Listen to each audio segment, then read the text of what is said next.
با مادر ما رفته بودیم طرف حرم و بچه دو ارشاد و بقول فرمایش ما خیلی تو بود، تانگو خیلی کشدار شده بود. بعدش همونجا بعد او فاصله نشد که چادرکشی برنامه هایم بود. روسریای سفید سرش هم میکردن، سنجاق میزدن قدیمی ها. الان هم تو اصطلاح تو دهات ها بعضی جا هست. قدیم اونجوری بود.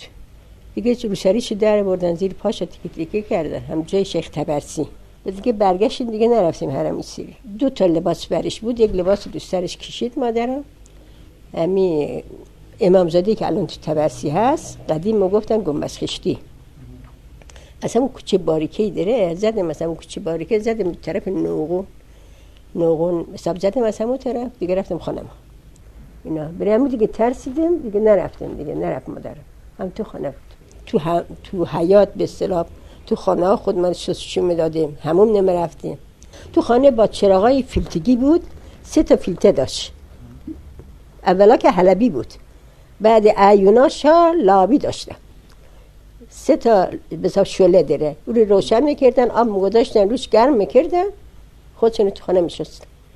بعد او همینجور برنامه ها بود. بعدم پدرم دید اینجا خیلی ناجوره، چون هم یک مرتبه رفته بودیم، باز 2 مرتبه 2-3 مرتبه همین اتفاق افتاد که رو سریشه برداشتن، چادر برداشتن. اینا نه که ما خیلی همینجور بود. بعد او پدر ما رو برداشت برد به کنگ. بعد دومم آمدیم، آبا عجیب افتاده بود یک لیزه.